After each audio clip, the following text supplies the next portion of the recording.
¿Estás listo para develar los secretos detrás de la historia de Henri Désiré Landru? Acompáñanos en este viaje inquietante. Descubre los oscuros recovecos de la mente de un asesino en serie. Hola a todos, les habla Raquel Fournier. El día de hoy les traemos la historia de Henri Landru y los eventos que lo llevaron a convertirse en el terrible asesino en serie llamado Barba Azul. Acompáñenos y hagamos un recorrido que se inicia en Francia, en la época de la Primera Guerra Mundial.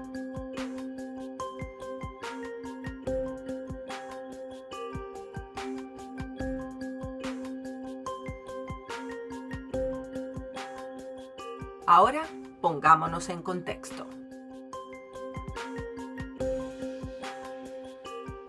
Hubo muchas versiones del cuento para niños de Barba Azul, entre ellas la de Perrault. Básicamente la historia se trata de un hombre rico, con muchas propiedades y dinero, que busca esposa y termina encontrándola en una mujer que trabajaba sus tierras. Un día se va de viaje y le da unas llaves a su esposa. Le dice que puede ver todos los cuartos del castillo menos uno. Ella ve todos los cuartos, pero decide también entrar a este. Y la sorpresa fue que en él mismo se encontraban los cadáveres de sus previas esposas. Él la descubre, enfurece, amenaza con matarla y ella le pide que no lo haga para ser finalmente salvada por sus hermanos. Y es del protagonista de este cuento que Henri Désiré Landru recibe este nombre de Barba Azul.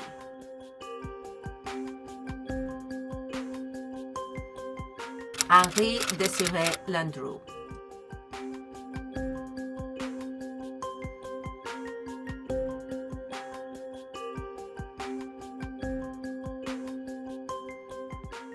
Henri Désiré Landru nació el 12 de abril de 1869 en París, Francia, en una época de profundos cambios sociales y políticos.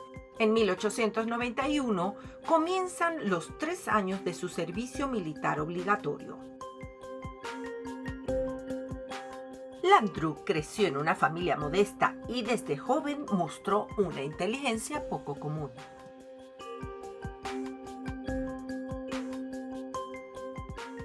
De joven fue educado por monjes en una escuela católica, sirviendo también como monaguillo en la iglesia adyacente, donde adoraban sus padres y su hermana mayor. A finales de su adolescencia, Landru se había graduado como subdiácono, y es allí en esa iglesia donde conoce a su esposa Marie-Catherine en la misa de un domingo de 1887. Pero a pesar de sus modales gentiles y su apariencia normal, a medida que avanzaba en su vida, Landru se convirtió en un estafador y mujeriego, seduciendo y engañando a innumerables mujeres.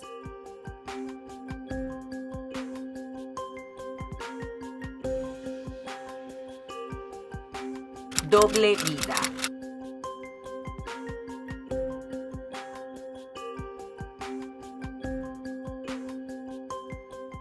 Una doble vida, y Landru sabía de ello. En esta fotografía se encuentra con Fernand Segret, de 24 años, su amante. Landru estaba casado desde 1893. Con Marie-Catherine, su esposa, tuvo 4 hijos y se separa de ella en el año 1914. En sus inicios, Landru dice que fue estafado por un empleador fraudulento y él mismo recurrió al fraude operando estafas que generalmente involucraban a viudas adineradas. Sus estafas incluyen esta bicicleta a motor con la que logró robar dinero a varios inversionistas.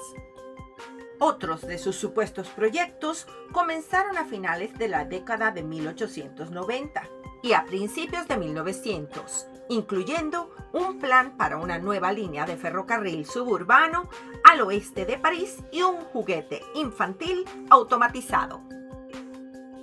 En esa época estaba constantemente huyendo de la policía y en 1904 fue finalmente arrestado en París después de caer en la calle mientras huía al haber intentado una estafa bancaria.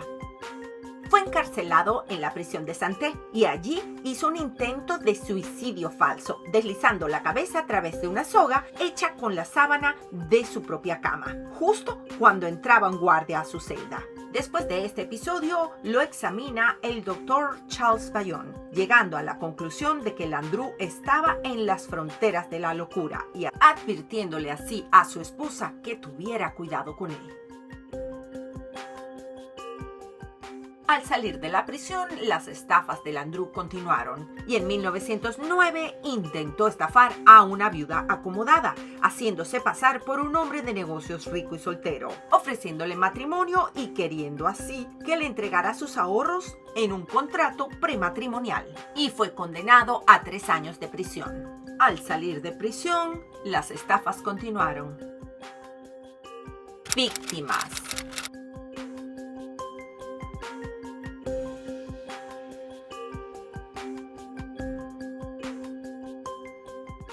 Una de sus estafas consistió en publicar anuncios en la prensa ofreciéndose como un buen candidato para alguna mujer viuda que quisiera conseguir a un marido. Entre los seudónimos que utilizaba Landru para embaucar a sus víctimas se incluyen el de Monsieur Diard y Monsieur Dupont.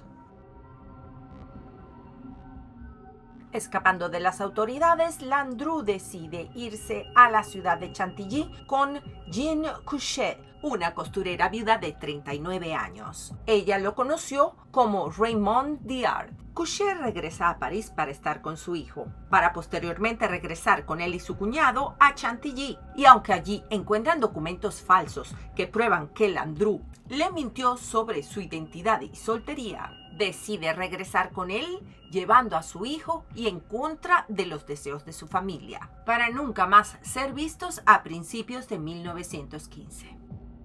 Y no mucho tiempo después, la esposa de Landru recibió un reloj que pertenecía a Couchet. Thérèse Laborde, nacida en Argentina y la segunda prometida de Landru en desaparecer, era una viuda divorciada, desempleada, que no se hablaba con su hijo y nuera. Conoció a Landru tal vez por uno de estos anuncios de corazones solitarios. Se le vio por última vez recogiendo flores en el jardín de la casa de Landru en Verneuil, en la villa donde vivían.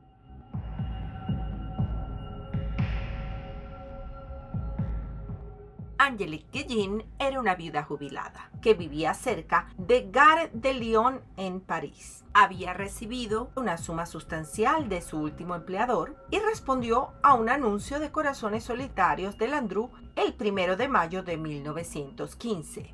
La historia que Landru le contó fue que él sería el próximo cónsul general de Australia y que necesitaba a una esposa para organizar recepciones diplomáticas.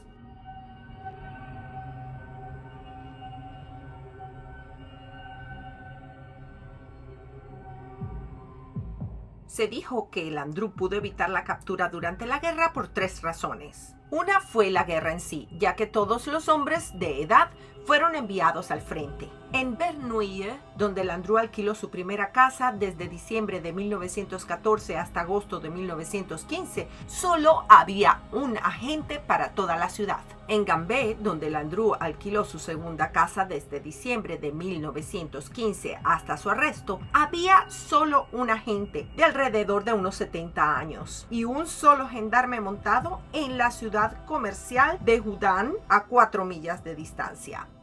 En segundo lugar, su esposa y 4 hijos conocían su paradero a lo largo de la guerra, pero lo protegieron de la policía. Su hijo menor lo ayudaba a retirar los muebles de sus víctimas. Charles también fungía como su chofer, mientras que su hermano mayor, Maurice, recibió y vendió objetos de valor de una de sus víctimas, Jeanne Couchet. Su esposa, por su parte, utilizó el nombre falso Fremiette, uno de los alias de Landru, y falsificó las firmas de algunas de sus víctimas para poder tener acceso a sus cuentas bancarias.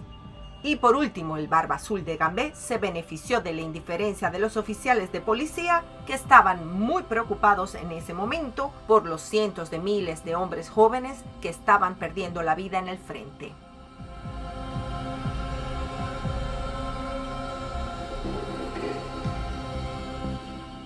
Berthe Eon trabajaba como mujer de limpieza. Había sufrido múltiples pérdidas durante su vida. Su marido había muerto. Tuvo un amante con el que vivió muchos años que también falleció. Sus 2 hijos legítimos fallecieron y cuando fue a dar a luz a su hija ilegítima, la niña fallece. Conoció a Landru en el verano de 1915, probablemente a través de un anuncio de corazones solitarios que colocó en Le Journal. Landru fingió que estaba buscando una esposa para unirse con él en la bonita colonia de Túnez.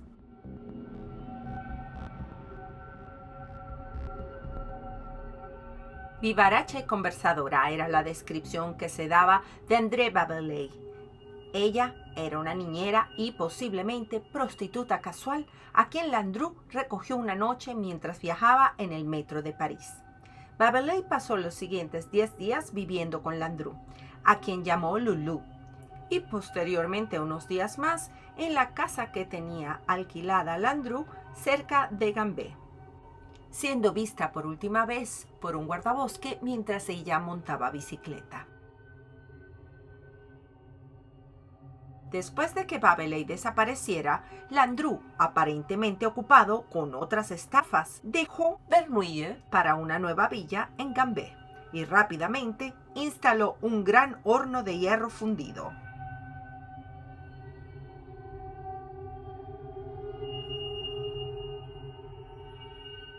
Anna Colomb era una viuda atractiva e inteligente que trabajaba como mecanógrafa en una compañía de seguros en París. Había tenido una serie de amantes desde la muerte de su marido. Su motivo para responder al anuncio de Corazones Solitarios de Landru el 1 de mayo de 1915 fue probablemente que quería un padrastro para su hija ilegítima, a quien supuestamente había puesto al cuidado de las monjas en Italia. La policía nunca dio con el paradero de la niña, y a su madre se la vio por última vez en Gambé en 1916.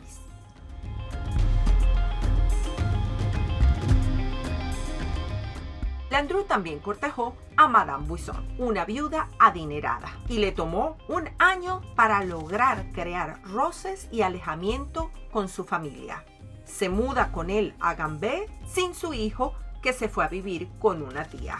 Célestine Buisson conocía a Landru por el nombre de Georges Fremiette, con quien estuvo comprometida por 2 años. En septiembre de 1917 fue vista por última vez. Louise Léopoldine Jumet era una católica devota que trabajaba como asistente de una tienda de ropa. Respondió también a un anuncio de Corazones Solitarios que Landru colocó en el periódico, utilizando el nombre de Lucien Guillet, y creyó que, como él le contó, era un refugiado de una zona ocupada por Alemania. En principio no quería acostarse con él, pero Landru logró llevarla a Gambé con un billete de tren de ida solamente, después de haber celebrado misa con ella en la Basílica del Sagrado Corazón de París. Después de su desaparición, los vecinos de Landru en Gambé notaron que de su casa salía un humo negro pestilente.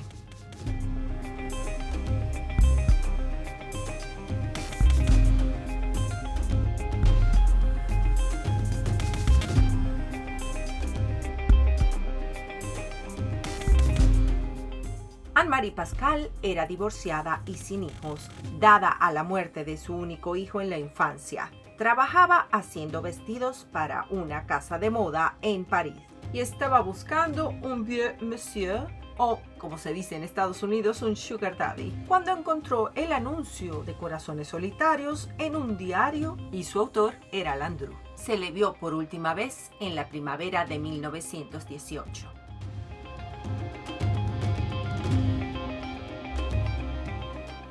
Marie-Thérèse Marchandier era una prostituta de carrera. Vivía en París con sus 2 perros y fue visitada en una oportunidad por Landru porque él quería comprar sus muebles. De ahí, una amistad surge y lo terminó acompañando a Gambé, donde se le vio por última vez. Sus 2 perros, Mimi y Lulu, fueron encontrados en el patio de atrás de la casa de Landru, estrangulados, cubiertos bajo las hojas y todavía con una soga al cuello.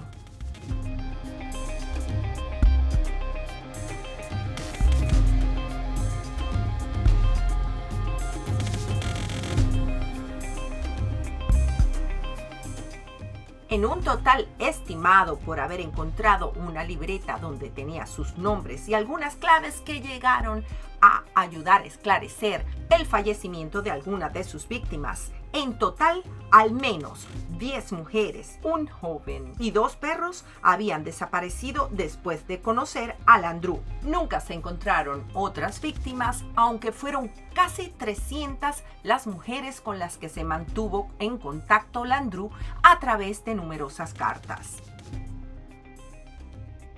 Lamentablemente, esto fue así debido a manipulación incorrecta de pruebas y a 2 distritos disputándose el caso. La captura.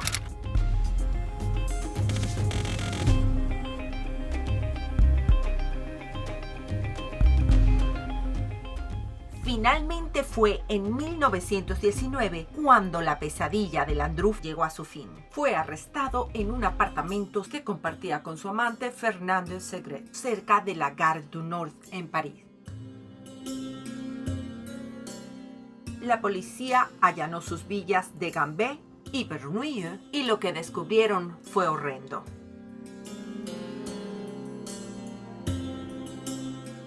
Los investigadores encontraron restos humanos y objetos personales de las víctimas. Gracias al investigador Belin y algunos familiares de las mismas que lo contactaron y ayudaron facilitando información, el 12 de abril de 1919, alrededor de las 11 de la mañana y con una orden judicial recién redactada, arrestó a Landru. Landru estaba en posesión de un pequeño libro negro que se llama Carnet en Francia, donde desde 1916 comienza a tomar notas detalladas y en clave de sus víctimas. Pero se duda que en este pequeño cuaderno de notas Landru haya registrado todos sus encuentros, planificados o no, con mujeres en los últimos años de la guerra. Landru había asesinado y desmembrado a al menos 10 mujeres y a un joven. Su villa de Gambé se convirtió en una verdadera casa de horrores. Pero había que comprobarlo. Y así se inicia el juicio contra Henri Désiré Landru. En diciembre de 1919, la esposa de Landru, Marie-Catherine, y su hijo mayor, Maurice, fueron arrestados bajo sospecha de complicidad en los robos de Landru a sus víctimas. Ambos negaron cualquier conocimiento de las actividades criminales de Landru.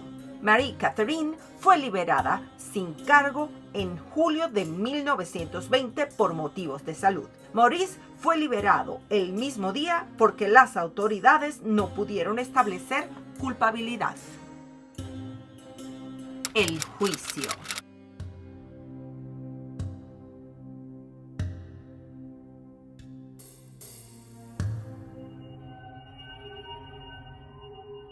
El juicio de Henri Désiré Landru fue un espectáculo mediático y su rostro se convirtió en un símbolo del mal en la sociedad francesa. Landru vivía una doble vida. Por un lado, era un hombre encantador que seducía mujeres. Por otro, un hombre casado que era un asesino despiadado.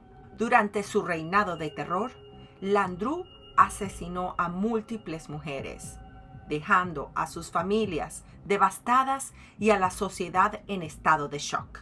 Así que 2 años después de su arresto, Landru fue acusado de 11 cargos de asesinato y llevado a juicio. El juicio de Landru se inicia en noviembre de 1921, durando aproximadamente un mes. Vincent de Moreau, considerado como el abogado litigante más famoso de Francia, despreciaba en privado a su cliente Landru y pensó que estaba loco.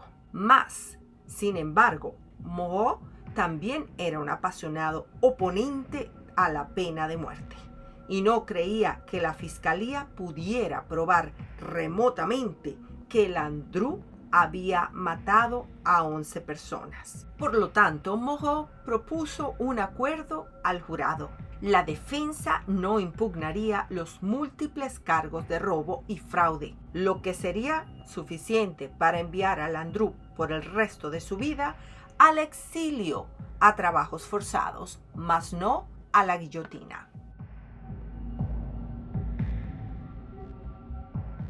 Los asesinatos del Barba Azul de Gambé entre 1915 y 1919 se presentaron cronológicamente en su juicio, creando la falsa impresión de que había conocido a las mujeres en el orden que las mató. De hecho, algunas de sus víctimas habían estado comprometidas para casarse con Landru por años. Y durante algunos de esos periodos de compromiso con estas mujeres, llegó a matar a otras de sus víctimas.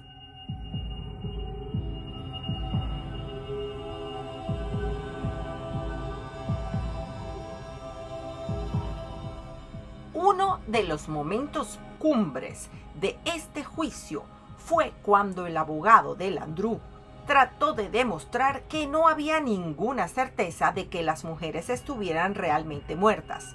Durante su alegato afirmó que las víctimas habían sido encontradas y que iban a venir y comparecer ante el tribunal. Público y jurado voltearon a la puerta que Moreau había señalado y después de dejar en suspenso a todos, subrayó el hecho de que habían volteado hacia la salida y habían de esa forma demostrado así su falta de certeza con respecto a la realidad de los asesinatos atribuidos a su cliente, destacando la ausencia de pruebas formales en contra de Landru, ya que no se había encontrado ningún cadáver. En ese momento, el fiscal general replicó de inmediato que Landru no había girado la cabeza hacia la puerta.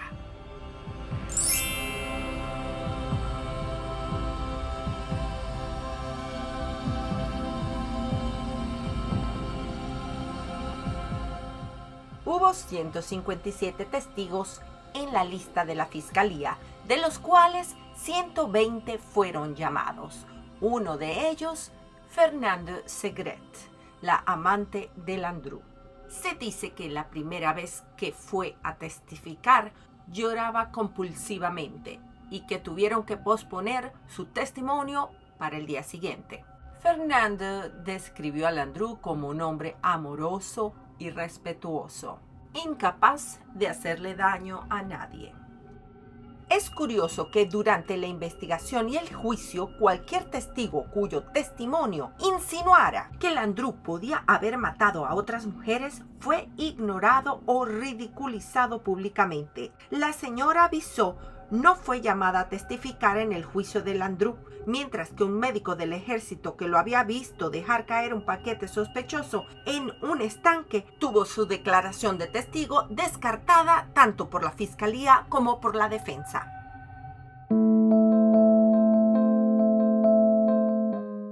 Evidencia y condena.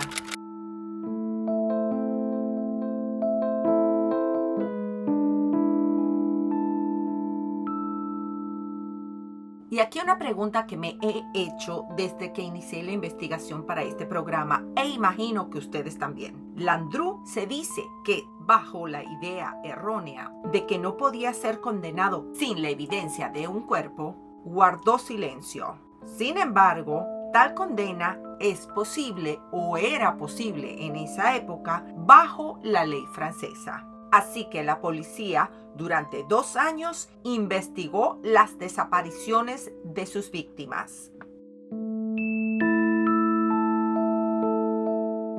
y a continuación veremos la evidencia encontrada.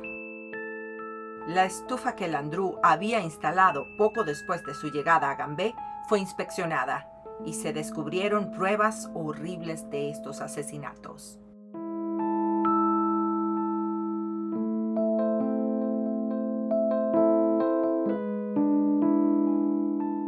Los jardines de Gambé y Bernouillet fueron excavados una y otra vez. Las autoridades intentaron vincular a Landru con la compra de ácidos y otros productos químicos, pero todo fue en vano. Así que finalmente los vecinos de Gambé dijeron a las autoridades sobre los humos nocivos que a menudo emanaban de la chimenea de su cocina. Además que algunos testigos también lo vieron lanzando sospechosos paquetes a un lago cerca de una de sus villas. Pero esta última declaración fue descartada por los investigadores, que no quisieron ahondar más en la investigación dado a muchas complicaciones técnicas. Esta fotografía fue publicada por el periódico Excelsior el 1 de diciembre de 1921. Aquí se encuentra Landru en el sótano del Palacio de Justicia de Versalles durante la deliberación del jurado.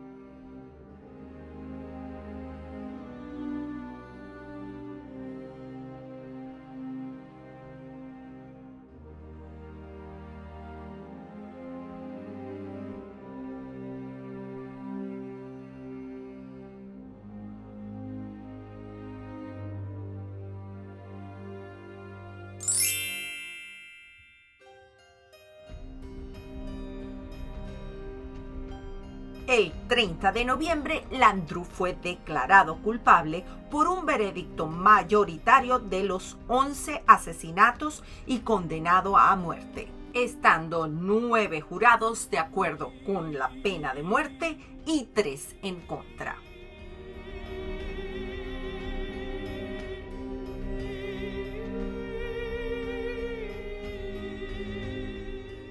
Landru fue persuadido por su abogado Moreau para que firmara su apelación de clemencia, negándose en un principio alegando su inocencia.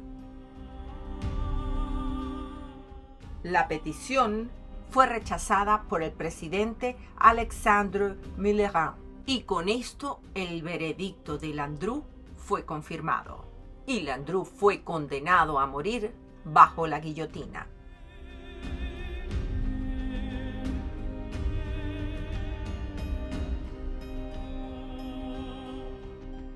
Landru escuchó la sentencia de muerte sin hacer el menor gesto y agradeció a sus abogados. Pero continuaba negando los crímenes que se le imputaban.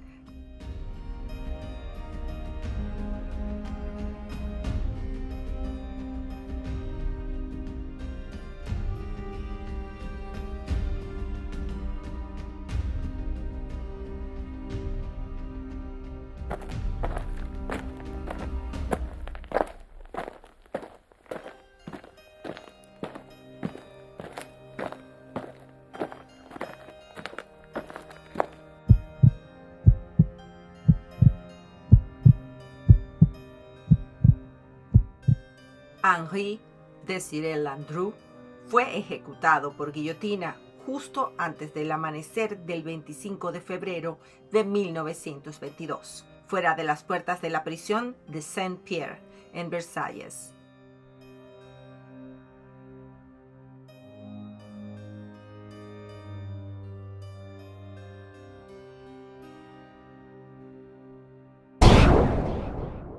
La nota de su verdugo detalla la fecha 25 de febrero de 1922, el nombre completo de Landru, el lugar y la hora en que fue ejecutado. El cadáver de Landru fue llevado al cementerio de Gonord. 5 años después, sus restos fueron transferidos a una fosa común, cuando su familia se negó a renovar el contrato de arrendamiento del lugar. Y se dice que la cabeza de Landru terminó en un museo de Hollywood, California.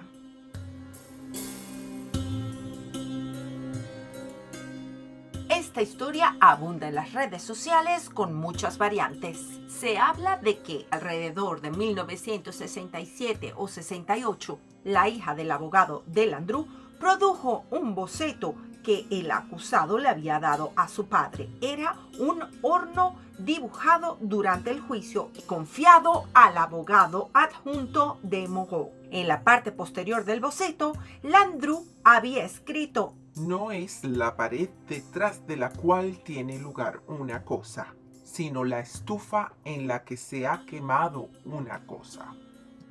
Algunos dicen que esta fue su confesión. Y hacemos una pausa aquí y pensamos que si esto será verdadero o simplemente parte de una leyenda urbana. La historia de Landru fue contada numerosas veces en muchas publicaciones alrededor del mundo.